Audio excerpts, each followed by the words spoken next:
we will talk. All right. Okay, welcome. Welcome back to the broadcast. Thank you to anybody who was watching me hype this interview a few minutes ago. We are now live with Tom Arnold. I'm so grateful and happy he's here. My prep for the interview was watching True Lies with my husband. We were loving it. And I was also listening to a podcast. I was just telling Tom, was from 2019, incredibly relevant today in all the context of all the craziness that we've had.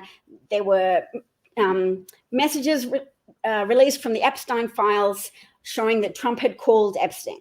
Now, Tom, in the broadcast that I was listening to this morning, you were telling people about how Trump was applying to Epstein for money. And Epstein turned him down.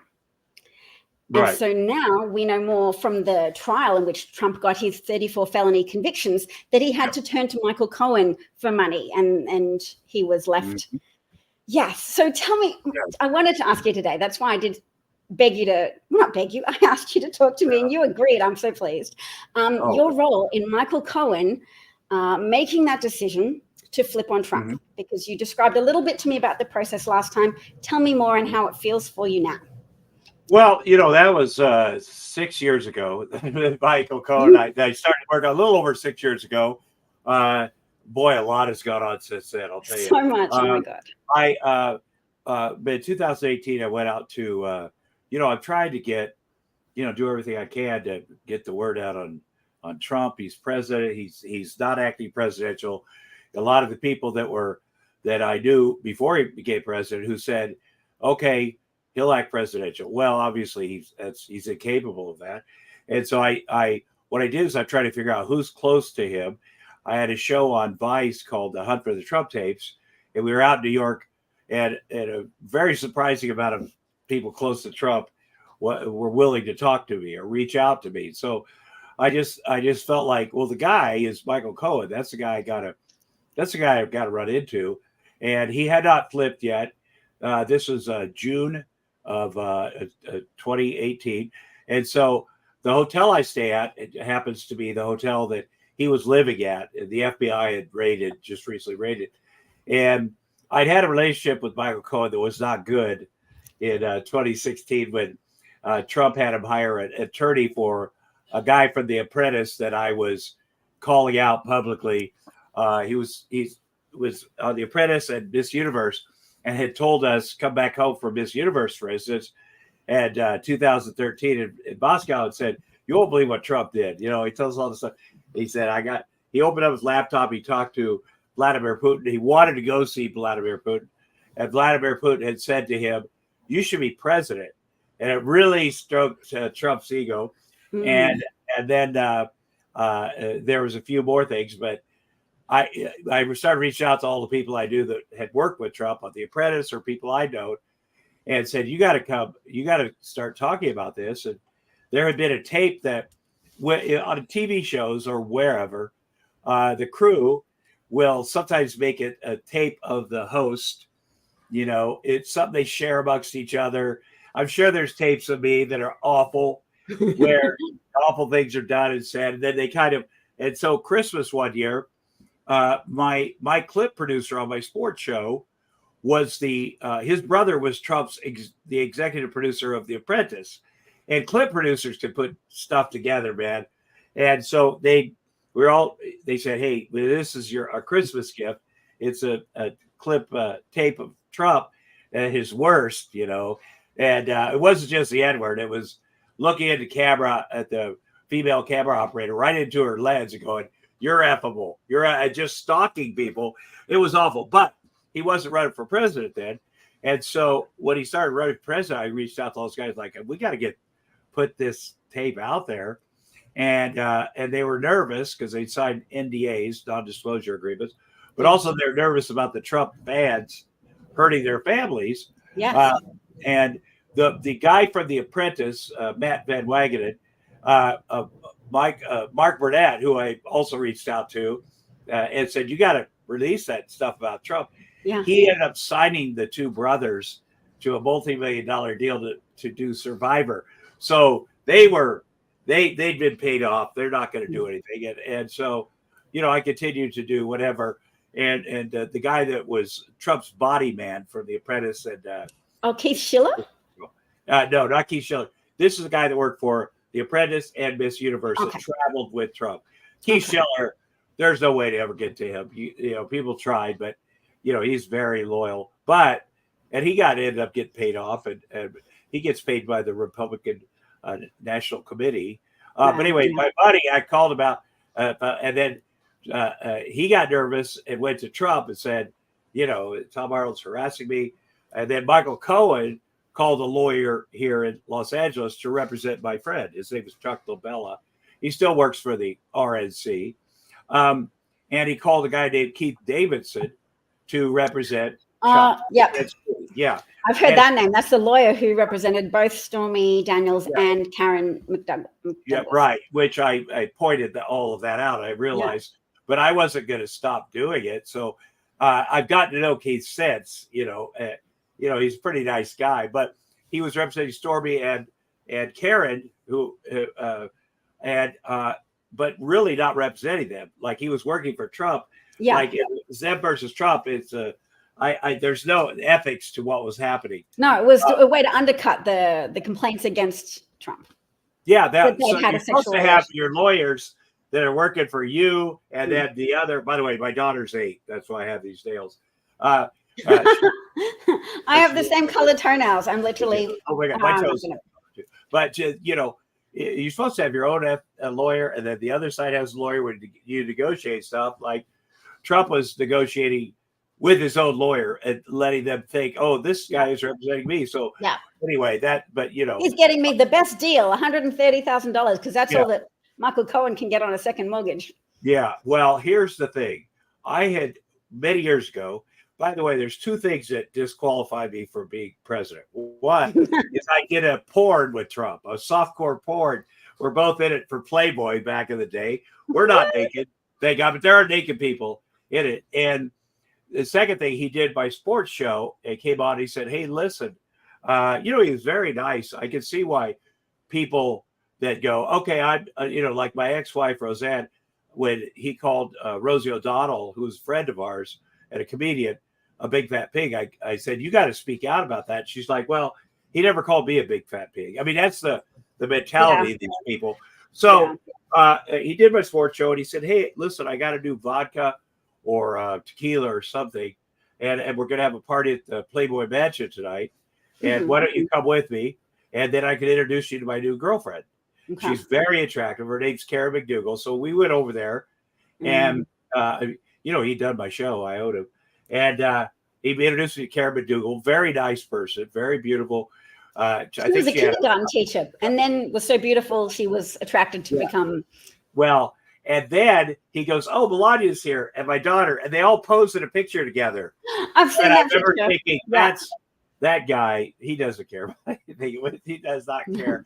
So, which is fine when he's just that guy. But then when he's running for president, it becomes an issue. So that's kind of how I got. And then Michael Cohen tried to hire this lawyer to sue me. But then eventually when I felt like he was going to turn on Trump because Trump had dumped him. He thought he was going to the White House with Trump. I mean, he was the most loyal suck up guy. Yeah. You cannot be more loyal. He said he would take a bullet for Trump. Yeah. And he used to threaten journalists. Yeah. And one thing I found when I got up with him face to face is he's not a tough guy. And a lot of these Trump guys, you'll think they sound like they're very tough, but you get up in their face, they're not. And I also could tell we ran into each other. He came into the hotel. I was there with a guy from Rolling Stone who'd been following me for a month or so. And I said to him over his shoulder, that's Michael Cohen. He's coming through the door right now. And I jump up the front door and I knew it was either going to be bad or good. But I'm standing there and he comes in and he has the guy take a picture of us, the Rolling Stone writer, and then he posted it, and that was a big problem for Trump. And he knew I didn't like Trump and Trump didn't like me. And so it was a foreshadowing. It was like he's either flipped on you or he's going to. He wanted me to help him. Like he was in a very toxic marriage, very toxic to Trump, with a narcissist, which I could relate to. And he needed my help. I needed to get him over the line. because he was sort of ambivalent. I think he was thinking, well, Trump will pay his legal fees, or Trump will come back around. He's like family, like he loved Trump and his family. There's but a lot to weigh up. You got to do this, man. Not only this picture with me, which Rudy Giuliani called him like right away, says, "Oh, you can't. You're messing with the most powerful man in the world." And he hates Tom Arnold. But I just stayed on him, and I didn't leave the hotel. We spent some time together. Then I started going on television on MSNBC and CNN, doing these live interviews about how me and Michael Cohen were taking down Trump, and that kind of put it. The text messages back. Why'd you do that? I go. Did I not get the story right? Okay, I'll do one more. You put the screws on him by pre-announcing the flipping. Yeah, of course. And he needed some pressure. But then about a week and a half later, he came out and said, "Okay, that's it. I'm gonna do this for my country and my family," which is what I wanted him to say. When I first met. But he did it quickly, and which I was grateful for. So.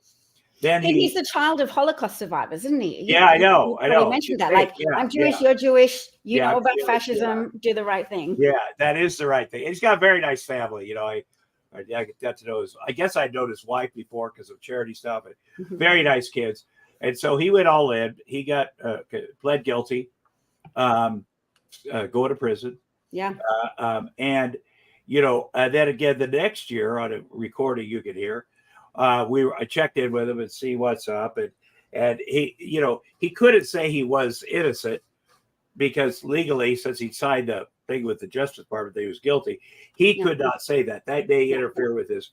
But if he told me in a call that I serendipitously recorded and I played that on the news, then it would be like, well, so he said everything he had to say about Trump and what the legitimacy of his conviction was, and a lot of technical stuff that I don't know a lot about financial stuff, but I gave it to the Wall Street Journal, and they broke it down. They do a really good digital program where a guy is there, they're listening to the me and him talk, and then he explains which each of these things are and what the criminality is and what it really means. And then one of the conversations we had was about Jerry Falwell Jr., who's and the pool boy. Yeah. And so I'd been calling that out, and, I'd reached out to the pool boy because I wanted to see what the deal was. Giovanni Carlo? Yeah, Giancarlo Granda. Very nice guy. Very nice guy. And the problem with me, I don't care what the Falwells do sexually, whatever kind of weird stuff they got, but they were anti-immigrant. Giancarlo Granda is Mexican. They're anti-immigrant, anti-LGBTQ, anti-gay, but yet they hook up with this guy, and then they buy him kind of because what they do is they bought into his business. Maybe they play on his dreams. They're like, "What is your dream?" He goes, I like real estate. I went to college for this one. Well, I'll tell you what, you got to get rich, and we'll help you get rich, and then you get your thing. And they bought him.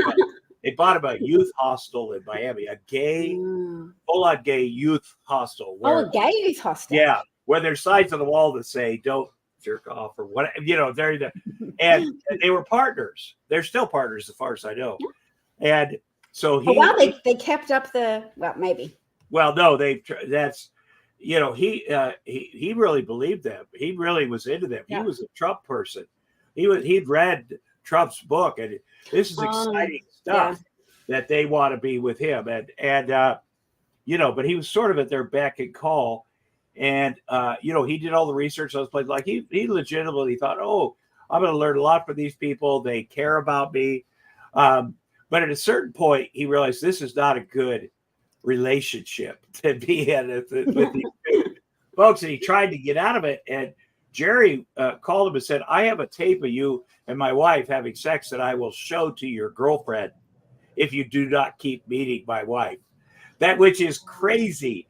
But these people have such giant egos. They're like, and also I think they want to get caught so they put him in a bad position. It took me a while to get him to come forward, Giancarlo, because first of all, Michael Cohen lied to me and said, oh, it's not what you think it is. It's the deal, because he got out of Miami to pay off somebody, a pool boy, for some pictures. A big favor that he did. He was a fixer for the Falwells, Yes. and he's explaining in the tape. Oh, it was like an accident. Jerry uploaded or Dropboxed or whatever. Anyway, it's all innocent. It was innocent, and those pictures were not sex. They were like boudoir pictures. Okay. Husband and wife, and I say on the phone, well, okay, I'll stay out of that. And he goes, the kind of stuff you wouldn't want out anyway. He's like, Becky Falwell has a good body, but she's a grandmother. And then he says, I still have one of the pictures. And so I'm like, okay, I'm going to go to New York and see the real thing. Just before he went to prison, I got to get over there. And he had a bunch of pictures from Trump. Would have him help out his friends or his friends' wives. So he was like a fixer for everybody. He was a fixer. Trump would save all the pictures and Michael Cohen. So he had a whole file that the FBI ended up getting. But it was helpful because I always wonder, why would Jerry Falwell Jr., this big, huge evangelical person whose name is associated with the white Christian evangelicals in America, his father was, why would he support Donald Trump? I mean, what about Trump is anything like that? And he wasn't going to support Donald Trump. And then Michael Cohen went to him in 2016. Donald Trump lost the first primary in Iowa, where I'm from, and he was scrambling it. And so Michael Cohen went to Jerry Falwell Jr. and said, hey, you remember that favor I did for you and your wife with the pool boy? Well, I'd like you to do my boss a favor now. Okay. And I still have one of those pictures. So that's why Jerry Falwell freaked out. Like, okay, I support Trump. He's the most like Jesus. But wow. All the fingers and all the pies really help when it's time to call in the favors and run for political office. Yeah. But also, Michael Cohen, even though he's made amends, he's very responsible for Trump being president. He did, as you know, for these payoffs and whatever to make Trump look good, and ethically he did whatever it took. And like I say, it took a long time for him to. I think he realized when he wasn't getting paid back for Trump, and Trump would always go. He got a yearly. He worked for Trump for 10 years, and he got a yearly bonus. Yeah. And Trump started not paying him. This is before like 2016, 2015. Yeah. He would just, that's how Trump is. Like, I promise you this, but here's what you're going to get. And so I'm sure that bothered Michael Cohen. And then he wasn't going to the White House with Trump. And he was like suicidal, like literally suicidal, where he told Keith Davidson he was going to jump off the top of the Regency Hotel where he stayed. And so what ended up happening is Keith Davidson told some other attorneys, and then the New York Bar Association called me to see, anytime someone says they're going to commit suicide, they actually have to reach out to people that heard or whatever. And it was a real deal. And then Trump set him up with to be the fixer on a bunch of giant American corporations, to be a consultant. One was like Novartis. There was a few people that paid him $1 million to do legal work for them. Yeah, so Trump, I guess, did that as a conciliatory. Yeah, to help them deal with the White House is the deal. It's definitely pay or play thing, which I'm sure goes on, but it's never gone on. It was mental health outreach for Michael Cohen. That's so funny. He probably wanted to be attorney general or something, and he had to be mollified with a couple of fairly quiet corporate deals, oligarchy sort of shit. Yeah, that's just how it goes. And then those became public, and then the companies are like, whoa, we didn't realize that we were paying off the president. We wouldn't be involved in this business, which is a lie. So, and then things kind of went to hell. And Michael Cohen did, to his credit, serve time in prison. Yeah. We were able to communicate the whole time he was there. For some reason, he had a cell phone. I don't know. It doesn't seem. And then he got in trouble for having a cell phone. And then he got another cell phone because a journalist called and said, hey, can you call Michael? I go, I thought he lost his cell phone. No, he had it. So I tried to keep him positive. How did they get cell phones? Well, the high holy days and stuff, we communicated a lot. He was telling me he was like the rabbi now of the prison, and so he assimilated as much as possible. Yeah. And then when it was time to get out because of COVID, they were letting people out early. He was supposed to be, I think, 3 years, and I think after a year, they were going to let him out. And on house arrest. They're going to put him on house arrest for the rest of his. And so the day before he was coming out, I knew he was writing a book, so I posted that he's writing a book. He's going to tell all Trump's BS. He's going to, and the Trump people saw that obviously, and they had Bill Barr call and keep him longer. Something. I mean, this is not appropriate. Keep him longer, and they wanted him to sign an agreement that not only would he not social media, but his friends would not social media about Trump, which is crazy. And and so they kept him in there and put him in the hole. And then the judge ruled that was unconstitutional. You cannot make your friends or your family like, it's a crazy thing. So no, you can't. You can't contract the First Amendment rights of anybody associated with somebody getting a deal. Craziness. That's right. And to Michael Cohen's credit, he stayed in. He could have signed that. It got out, but he stayed in. He went in the hole, which is unpleasant. And then the judge ruled in his favor, and he got out. He's a person that I think they considered pardoning early on, but I really don't think he would have taken the pardon by now. Because Manafort got pardoned, Roger Stone got pardoned before he even had to serve a day. Steve Bannon obviously just started his jail sentence without Trump being in office. So but he did get pardoned. He got pardoned for one part of his conviction for the We Help Build the Wall scheme, where they bought themselves boats and put some of the money in their own pockets from the Trump people they collected donations from. Yeah, that was a federal crime, which the president could pardon, but state crimes he could not. So New York State refiled that against Steve Bannon. But I'm glad he's in jail for whatever. For failing to comply with a subpoena. But his new New York filed trial for We Build the Wall fraud, I think, is going on trial in September. Just to look forward to that. What's that now? Which thing? I think the new trial that you're referring to for Steve Bannon, I think that starts in September. Okay, well, that's good. But my concern now is Trump has so many people to pardon this next time. He will pardon them all the January 6th people.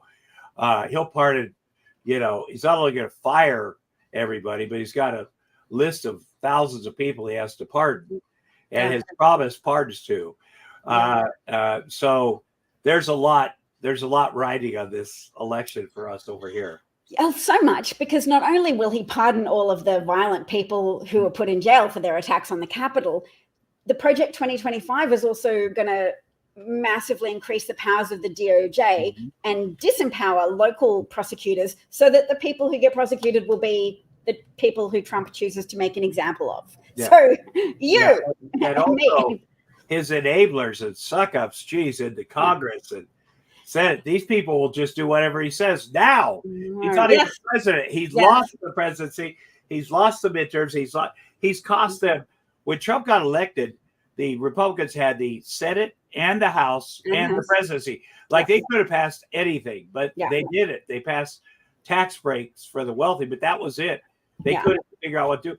This time, they're already, going after state DAs and local DAs. And I mean, there's not even, it's crazy. It's way crazier. And what will happen is any of the decent people in his first administration, there were some ethical people who ended up quitting or getting fired and certainly don't support him. But he's got a list of flunkies, of idiots now that he wants to put there. The one qualification is you'll do whatever he tells you to do. And he's very open about that, which is crazy too. So, we here, it's all hands on deck thing. We don't have a great candidate, a great communicating candidate. But this is what the deal is, you can't back off supporting Biden now, because all of the fundraising is tied into Biden. Republicans would challenge any changes to the ballot, and they'd get, on a state by state basis. That's how elections are operated. And some Trump appointed judges or just Republican judges would agree to that. And then you can't get to an electoral college 270. You just have to go. It was not the ideal debate performance. I give a lot of Terrible. talent to that. It was He had a terrible. It was an awful debate performance. I'm a speech pathologist by training, Tom. So I'm from a background of going, hey, people with a stutter have to do a lot of work to be able to respond with smooth sentences. Yeah. And it takes a lot of mental preparation. So if you overwhelm someone with that type of neurodivergent speech production facilities anyway, you're more likely to get that kind of response. So you throw in some antihistamines. There was everything that was wrong went wrong. He had a cold. He was tired. He had that intense debate preparation. Yeah, debate prep. And that's like, to me, if you're fighting for the heavyweight championship and your coach says, let's go into sauna for 12 hours first, then you'll fight for the.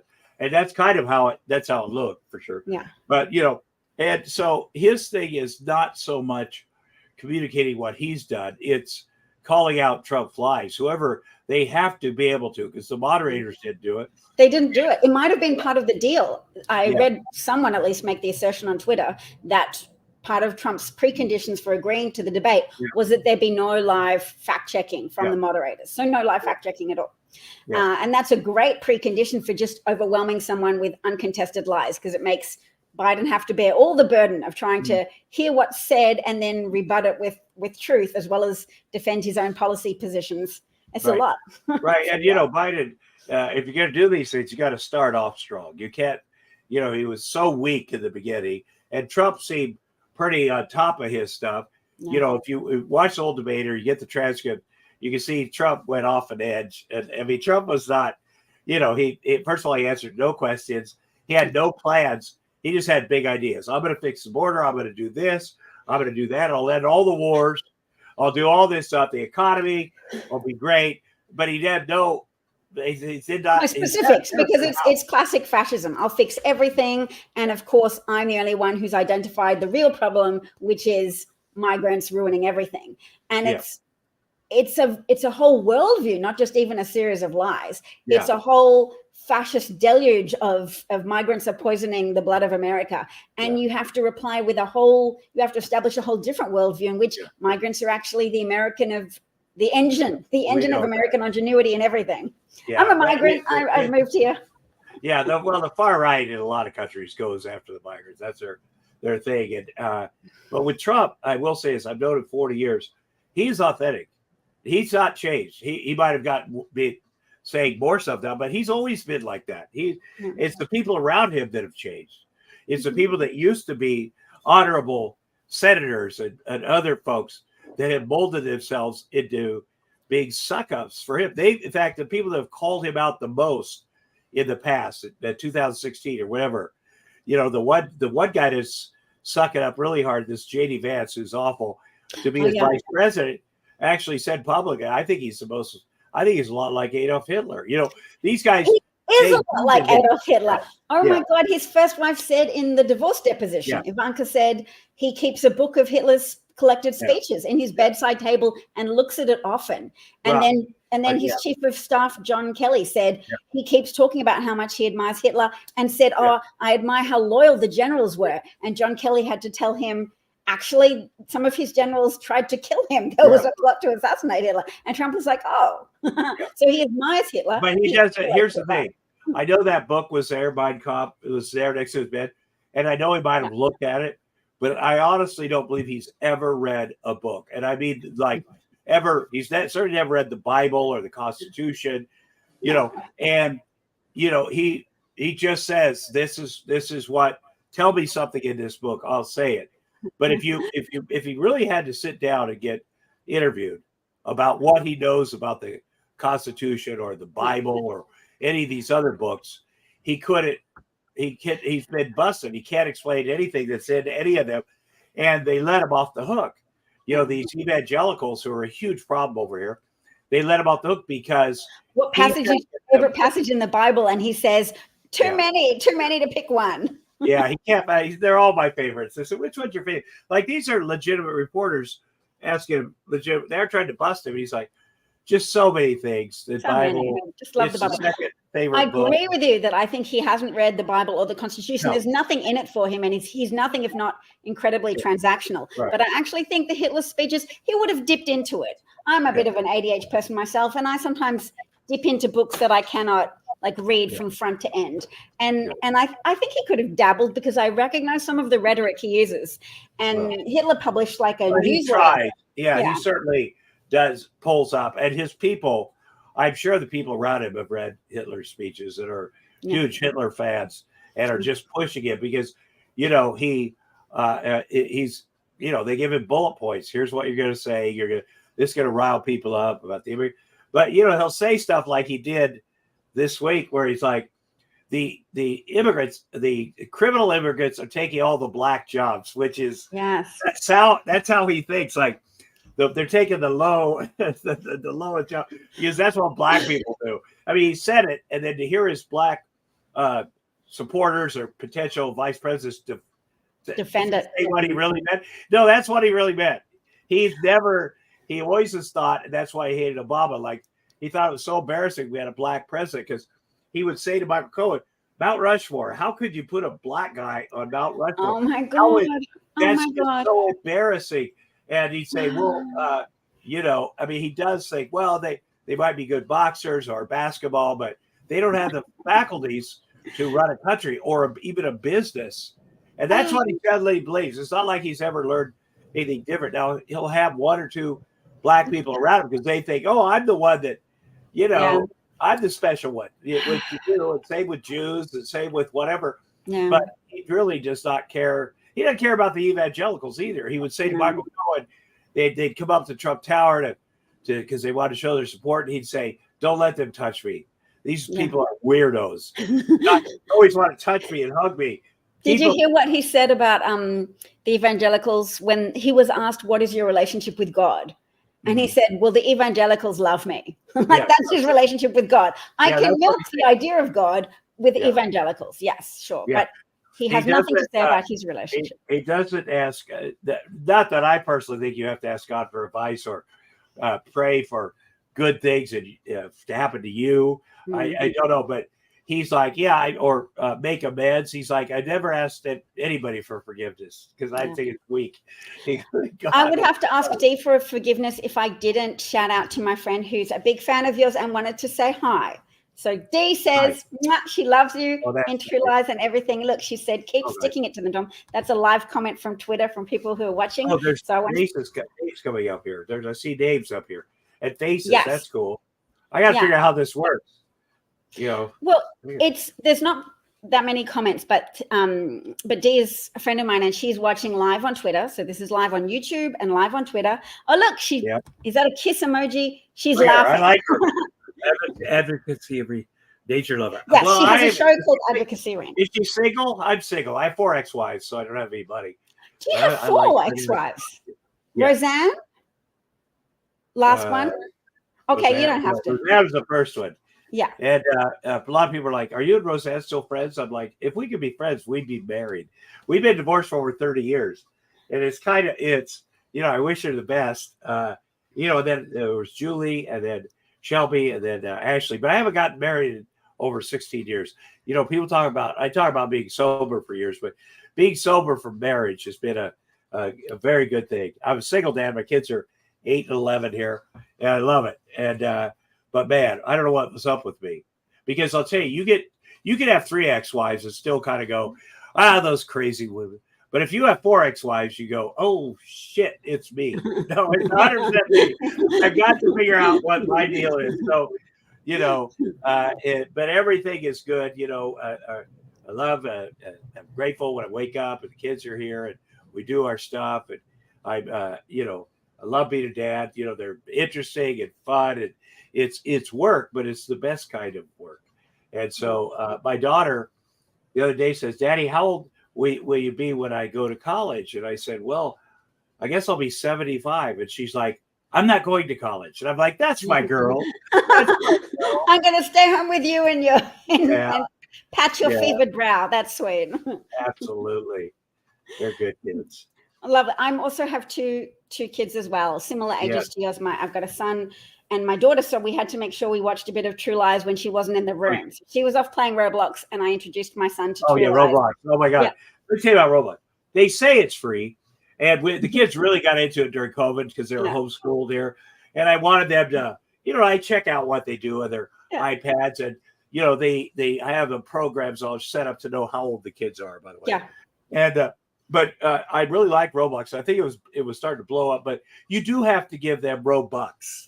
Yeah, whatever it's it is. Not free. It's not free. Yeah. They want to trick out their avatar with things. Yeah, neither's Fortnite and neither's but True Lies holds up. I've been in 150 movies, 4 good ones, and True Lies holds up, and which they don't all. Yeah. And my kids like True Lies. They don't like everything yet. My kids like some stuff that I hated doing. There's a movie called Camp Fred 3, which when we were filming it, I said the director is a friend of mine. What are we doing? This is the worst piece of. What are we doing? But then my daughter, when she was about 2, she saw it at a friend's house, and then just started watching it. I'm like, oh, maybe it is. Maybe there is something good about that. So sometimes you're just not the target demographic yourself. Sometimes maybe kids are or something, and it resonates with them. Yeah. But True Lies, my son liked it. He was watching the part where the horse is riding through an atrium, and you're chasing after the bad guys with a gun. Yeah. It was a riot over here. Well, the horse, when Arnold went with the horse on the elevator, that was in LA. That's was called the Bonaventure Hotel downtown. But when he came out, he was in a Washington D.C. hotel. Like, it's all together. It looks like it's one hotel, but because of the way we filmed it, so it covers a lot of ground. That's awesome. What was I going to ask about? We talked about Michael Cohen and that time you managed to exert pressure on him. Did you have any feelings? And I'm yanking us away from our kids and the fact that my son watched True Lies. Oh, and then my family had this whole thing that you were going to be their new father. I don't know if I should say that on air, but it was a running joke. And I was just relieved because my children also have another running joke that my husband is going to remarry, and we're still married, that he's going to marry a woman. Well, if it goes sideways, let me know. Let me know. We don't have to hook up or anything. I can just tell you're a good person. You're good with kids. People always say, you should date someone your own age. And I say, have you seen people my age? We're disgusting. No, there's a lot of great, beautiful, smart, funny 65-year-old women. But I'll tell you what they don't want. A guy that used to have a lot of money and now has 2 little kids. They're like, oh, no, hell no. So, no, but that's fun. I'm honored to be in the joke. In the mix for the subsequent second parent. Yeah, because normally they're talking about Jessica, who's tall and blonde and apparently a multimillionaire, and she's in their fantasy imaginings my husband's new wife. And when I don't agree to things, they're like, oh, Jessica would have let us do that. Oh, man. So, and I'm like, what a pity, because Jessica's not here. That's funny, though. Your kids are funny. It's good to have a sense of humor about stuff, and kids are, they not everybody's funny. My daughter's funny, but she's funny in a thinking way. And she does a thing where once in a while you get tired. You're a dad. I think all dads, but if you're 65, you get tired, because I'm very active with the kids. So once in a while I'll go into my bedroom with my iPad and just lay on the bed and start to read my iPad to catch up on what's going on. Yeah. And then I'll hear from the living room, trust fall. I go, what did she say, Mike? Trust fall, top of the couch. And I'm like, trust fall, like straight up, and then if you spring straight up, you have to take a moment to get to your head. And then I just get in there in time to catch her for her trust fall. So she's great because she'll say, Daddy, I need you. And she'll also say, Daddy, I need some privacy, which is the best you can do as a parent to, because I never say no to her. Daddy, will you play with me? Okay, whatever it is, Daddy. But I used to do a thing, and she taught me this, where I'd come home from something that was maybe fun. I'd hosted a concert there's a thing called Music Cares that the Grammys have here, and we support addicts and alcoholics and mental health situations for musicians. It's a great, and they asked me to host this big event with like Billy Idol and some guys that I loved, and feeling good about myself. Came home, the babysitter went home, and I went in my office, which I used to do a lot, and sat there and opened up the internet. And then I looked down at my daughter, who's 18 months, is next to me. And, she'd come from upstairs, and there's a gate at the top of the stairs. She'd figure out how to get that and come all the way into my office and said, Daddy, I want you to come to bed. And I go, honey, you got to get to bed right now. I'll be up there in 5 minutes. And then I went back to my computer, and I realized she's still there. And I look at her and I realize, oh my gosh, she knows every lie I've ever told. Like, I didn't know I was lying when I said 5 minutes. She did. So I shut it down, went up there, and then we all made a deal. If I say I need 5 minutes, you can put me on the clock. So I don't say 5 minutes. I think I have to make Set a the business. timer. I'll say, put it on. I think I need 12 minutes, and they'll do it. But also when they get home from school, I will say, are you going to do your homework? And if they say, they'll actually think about it, say, okay, 20 minutes. And then I put them on the clock too. So it goes for all of us, but it's been very helpful for me. Yes. The fact that we all have things we don't want to do and have to be held to account a bit, but that we all know that we're just checking in with each other because we want the best for each other. We want the homework because we want, and my kid, it took me a long time to become a father, and this, my first 3 wives, there was no kids. So you get divorced, it's money. It's, whatever, maybe your feelings are hurt, or maybe they'll say you have a small penis on Saturday Night Live, which is confidential information. But with my most recent one, there's kids involved. So if somebody is not super healthy, they're going to use that. So my kids have seen things, they've seen the cops called here. I've been in court for 7 years. They've seen really highly inappropriate things from their mom. And I used to think, I would say, okay, I'm going to take the high road or whatever. But now when something really inappropriate happens, I'll say, what just happened was not okay. I say to the kids, I don't treat people like that. And I don't want you to treat people like that. And then we move on, because the way I grew up, my mom was a lunatic who left the family when I was 4. And there's a documentary series about my little sister, called The Queen of Meth. And my little sister was the biggest drug dealer in America. And people are like, was it embarrassing having your sister be a drug dealer? And I'm like, no, when I was doing drugs, it wasn't embarrassing. It's kind of handy, actually. But our mom, even when I was 4, would come over drunk on drugs and fall into the Christmas tree or whatever. And my dad would just laugh. I think he liked her, but he thought he was taking the high road. I knew that our mom was not a good mom. But my sister, who was a year younger, worshipped her. Yeah. And so my sister, later life, when I was 14 or 15, I moved in with my mom because there was no rules. And my dad had a lot of rules. I wanted to drink or do drugs or have sex maybe one day or grow my hair out. Yeah. And I never was under any illusions that my mom was a mom. Like, she's like, do whatever you want here. I'm leaving for 2 weeks, and beer there, whatever. But my sister, it was her idol. And when my sister was 14, my sister had a sterling academic life and sports life and all these things. But then she decided to move in with our mom. And they were like drug and alcohol drinking buddies. And my mom immediately, my sister was dating a 22-year-old pedophile. So my mom went to her and said, okay, you got 3 choices. I can have him arrested, or you could break up with him, which a 14-year-old girl's like, I'm not going to, or you could get married right now. And so she's like, well, I'll get married. So my mom drove them to Missouri, which is a state below Iowa, where they had 14-year-olds get married with their parents. With parental permission, yeah. Yes. And they, got my mom made them get married. And so it was weird because my mom came back just wasted. But my sister didn't come back with her because she was now in that guy's house, that pedophile. Like, her life was over. Like, it was crazy. When I heard she was on her way down there, I called my dad and go, we got to get on the highway, man. This is just unacceptable.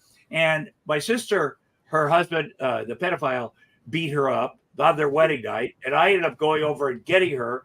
And then she went back to him, of course. And then he died in a mysterious fire in his own bed. That's what happens in small towns. And then, she was like watching my mom try to deal drugs. And she was very competitive with my mom too. They were besties, but she's like, I'm going to do that, except I'm going to do it big time and great. And so she drug empire, and she ended up going to prison for 2 10-year terms, a federal prison. But it's my thing is, I there, sometimes the kids see this stuff, and so I give my kids a little more grace on some of the rules around here, and I also, it's made me a better dad because I don't take anything for granted. Like, I don't assume where there's going to be 5 more years of whatever. I like every day I go, this is it. We have to work out our stuff today. Nobody's going to bed mad. We're going to deal with it. And so it keeps you home a lot with the kids, which is a great thing. But I also don't worry about work or money. I need it all. But I realize, well, if I'm worried about that, I'm worried about keeping my kids or this court thing. I just have a feeling that whatever power's out there, things will be all right. And things have been all right. And so you focus on what's most important. And through COVID, when my business shut down, I thought this is an opportunity for the kids and I to hang out. They're going to love it. I'd always say to them, you will never forget this opportunity. And then we had a strike that lasted a year and a half. But I've been very lucky. And the fact that I still work and get so much time with the kids, it's a good thing. It's a good thing for all of us. And I can see the results. At the end of the year, they have a big assembly at their school. And my son got the most improved student award, which is amazing if you think where my daughter is good, really well academically. But then this year she got a soccer award. So my son was a big football. I mean, he's very good at football. He's a giant. But seeing both, having them well-rounded where they do this thing and then they can do both, it's very satisfying. And also because so much of what their mom does with court is betting against them, saying horrible things about them, not just me. Oh, they're doing terrible, this, that, this. So it's very satisfying to me that they're doing so well. I'm so happy for them and happy for you on that multi-level layer of satisfaction to go, anybody betting against them is losing because they're doing well. And it's nice. As a parent, you gotta, a couple of years ago, they're about calling, I'm suing the school. I go, here's why. So I can have money for private school. I go, that's not a reason to sue school. If there's problems at school, it's our fault, the parents. We are not down there enough. And I am down there all the time. And so it's very satisfying to see it turn around. The teacher, they had a hard time. It was hard for these teachers are miracle workers, man. But you have to go in there and kind of make sure that, your kids are doing right, but also they're doing right by your kids. It's very satisfying, but you can't, once in a while she'll show up at the school, just like, I don't know, and take pictures of the lunches I made them and then file that in court. Like, it's crazy. Like, who does that? And then leaves. I'm here to take pictures of the lunches. It's great. And sometimes, that I look at that picture and I'll go, well, there's an apple and some pirate booty. I've made worse lunches for the kids, but that, that's that thinking. That's how, let's try to find this thing that goes badly. So it's crazy. There's a lot of funny things that happen, but you really have to stay on top of it. And the court, you go to court this many times, the court's going to be like, we need to have you evaluated. And they had this great court psychologist this last year evaluate her. She came back to me and goes, well, good news. She's not a psychopath who wants to murder you. I go, that is good news. They go, she says she's a sociopath who wants other people to murder you. She's a narcissistic sociopath. And so, I've read a lot of, I go, what can I do about that? She says, nothing. I go, what will she brought me a drink? Nothing. Thank you. Who brought you a drink? My husband. I don't know what it is. Maybe he's feeling never jealous. get divorced. It's coffee. Never get divorced. Not reading. I'll tell you. So there's that. But I just I'm very grateful for the life, and the kids kind of like what I do, and I take them sometimes, to show what their dad does. My dad worked on a farm, and he took me a lot. I had to work there, and it made me decide I don't want to work on a farm. I'm going to get out. But you take your kids down, and they might like acting maybe a little bit. They realize it's very hard, or my son likes putting up sets and putting up. What's the hard part of acting? What's the hard part of acting? Is it the hours, having to memorize things, be that is harder for directors? But I have to do I do a thing where you have to prepare, and I used to go, I'll get down there and see what's up. You prepare. And then you prepare, everything, and then you forget it all. Intentionally, because it has to seem like it's spontaneous. That you're not, that your eyes, you can't see you reading a script, and that's you have to over prepare to get to the point where you blow past it all and just freshly react but on some Yeah. level, still the lines. So Yeah. you overlearn, maybe, and then. I mean, it is, but I'm very grateful. I think for a while I was in the 90s starting in this movie, that movie, just running ragged because they were offering me more and more money. And I was like, well, I better do this. And there's where I didn't appreciate it. In fact, I did not like it. It was become, and I think I because now I do stand-up comedy on the road, and I do, Comic-Cons, but the acting now is more, I'm grateful to all of it. I'm doing Arnold Schwarzenegger's Netflix series, Fubar, going back up to Toronto week after next to finish the second year with him. I really appreciate that. It's good to remember we sit down and we go at it just like we went at it 30 years ago. You have a great comic dynamic, friendship dynamic between you on celluloid. So it's not a surprise to hear that that's still ongoing in real life. Yeah, and it's fun to go there. And I did this last time where he said, "Let's smoke a stogie." I don't do much of that here with the kids, but we sat up outside of his trailer and we just talked and posted some stuff, and I thought I miss this, and I do like this, and this is a good feeling. I think when you're always about kid this, kid that, worried about stuff, sometimes you need to go, okay, this working is a good thing for me. It'll give you a sense of self outside of that parent's sense of self, which is good, but you can pursue more than one and not be consumed by the process. But I was going to say your friend Arnold has been a fabulous advocate for democracy. I've seen some of the videos that he's produced, and he disclosed something that I imagine be painful and hard, that his father was from the Nazi party in Germany, and that afterwards it was Austria, but you can be a Nazi in Austria as well. And that after the war, he was a broken man, and like a lot of broken men in the neighborhood who drank themselves in ways that then made them be abusive and beat their family members because they had so many memories to push down, to hide, of the atrocities that they had helped instigate and participated in. Yeah, so it was so grateful. For Arnold to have that family, and then come out of there, this little town in Austria, and do the things he's done is impossible. But yet he is, he always believed in himself. And when you have a dad like that, there's a lot of shame and and his mom was cold. I knew his mom, Arnold's mom, because his dad had died, obviously, a long time before. And I would describe her as cold. And maybe a lot of people from that generation in that area were cold. That passion that's one of the reasons he fell for Maria Shriver, because she and her family are the most warm people. Yeah. Her dad is just great. Her mom was great.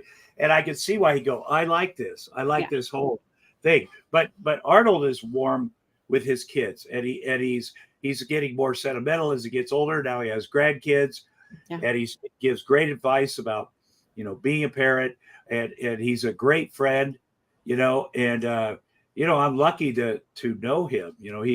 He's taught me about being of service. He's always done. We have a couple charity stuff we've done for over 30 years.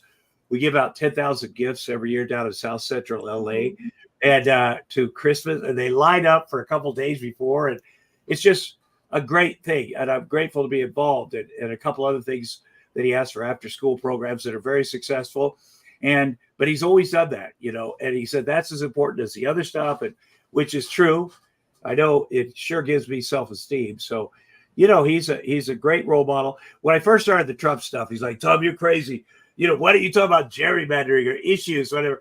And then he kept watching Trump, and then he was doing crazy Trump videos. So, he's always because you have to appeal to people on a personal level. I mean, I'd love for people to break gerrymandering down in a way that was easily understood by people as like rigging a game's outcome by how you divide up the teams. I haven't thought of a good enough analogy, but in the meantime, telling people the stories that Arnold told to look ahead to the future and say, if you let a fascist despot have his way with your democracy, you will all cry. Like at the moment, maybe it just feels good to go, yes, but he's our champion of what feels normal. He's the anti-DEI champion for them. And they have all that resentment. If anything's wrong in their life, then they're like, I didn't get the job I wanted or something because of some initiatives that make me persecuted for being white. I can see how you would be attracted to Trump if he's the answer to all those problems for you. But everybody loses out. The people of Germany were not looking around at the end of the war going, hooray, what a great guy Hitler was. He made the trains run on time. He didn't even. He messed their shit up as well. Everybody suffers. Yeah. Well, in America, it seems like every generation, somebody comes along that white people, the racist white people go, he's our guy. Oh, he is, because they got to believe they're better than the worst white person is better than the best black person. Yes. That's their whole. Yeah. And they go, oh, he's our guy. I can't believe it. He's rich and he's talking like us. He's reading our minds. And what happens is they get behind it, whether it be Trump or whoever else, other people from the South America. And what ends up happening is that person goes down. Like Trump will go down. And he'll take that whole bunch of white people with him. And what's happened is everybody else moves up a notch. People of color, women, immigrants, they all move up a notch. And that group of white people stays in the same spot and passes it down to their kids. Yeah. And so it's really does that. He's really doing them no favors, but it's also on them to go, okay, what is this really about? But it just happens in America. After the vaccination became widespread adopted, the death rates of Republicans, and particularly in counties that had voted heavily for Trump, their death rate was higher. And even before 2016, counties that have higher deaths of despair. So people who are effectively taking their own lives through various mechanisms. Sociologists call it deaths of despair, but it can be drug use or obesity or anything that just takes you out early. They were more likely to vote for Trump. They're people, shit is not going well for them, and they want that simple answer of a populist, a white supremacist populist, because it wasn't black people falling for that shit. It was impoverished white people. You're right. And they also, and the stupidity of these people, and you got to say it, they're stupid because they're like, this guy will take away our insurance. We really depend on insurance. Most of us have diabetes. A lot of us are obese. A lot of us have this, that. He's going to take away our insurance, and we're going to support the guy that does that. He's going to take away our Social Security, our Medicare. And this is the guy, we're blind faith. So it is like a cult where I watch a lot of great cult documentaries on Netflix and stuff, and they all start out fine, but then at a certain point, the leader of the cult goes, "Oh, I am God," or whatever. These people do whatever. I am chosen by Jesus. Yes. Yeah. There was literal footage of Trump looking to the sky and saying that he's heard that he's the chosen one. Yeah. That God talks to me. That's insane. So, and that cartoon they draw of Jesus leaning over Trump's shoulder to write legislation into being. Thanks. Yeah. Well, he's just, he's their guy no matter what. They'll forsake all others, family, friends, anybody, because he's their guy. And you really do at this point have to believe that Jesus made him the president or God or whatever, because nothing else makes sense. You have to go that far. You have to buy in so far, like the way cults advance. Like when you've invested so much and you don't want to be told that you were being tricked all along, you have to forsake your whole self and any relationships with people who aren't in the cult, because you've committed to that. And the more lies they tell you, the more detached you can get from reality, just to say, I will not swerve in my loyalty to this person who I have already decided is like me and represents me. But then I wanted to say, but there's two groups, because it's not just the impoverished and the down on their luck. If we look at the January the 6th, a lot of the people arrested for that were actually relatively middle class or upper middle class people, even, who also had just run afoul of the IRS. So people who had financial problems, they weren't poor though, they just didn't like the system. Or they're military, or they're cops. It's very disappointing. But there's a lot of different groups that unite. They believe the most powerful man in the world. They believed his lies. They believed, he's been wronged. We have been wronged. Finally, we're going to get our justice. And then they do this horrible thing. And then, he never paid for anybody's lawyers after that. He said he's going to now or whatever.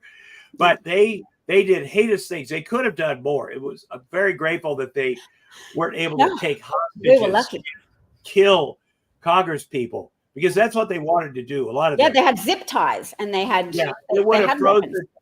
Our country, the world would have frozen. They would have taken hostages and videos, whatever, and they were close to doing that. And they put people in danger.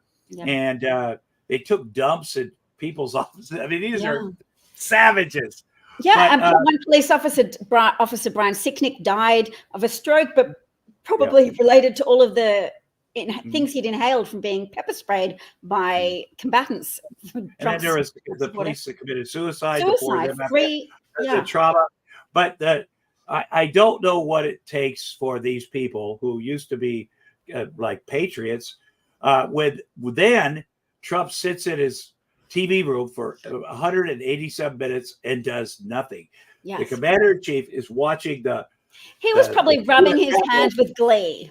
He did nothing. How do you then support that guy, believing, oh, he'll have my back? Yeah. So my hope is everybody comes together, does whatever it takes to get him not elected, and all these other people. This is something our governor here in California, Gavin Newsom, told me like 5 years ago. He goes, that Trump's going to go off a cliff, and all these a-holes are going to go off the cliff with him. They're so, and then there's going to be a reckoning. But, we've got to win this election. That's all. Yeah. He'll say whether he won or not, he'll say he won. But hopefully we'll be prepared for that. And, we'll move on.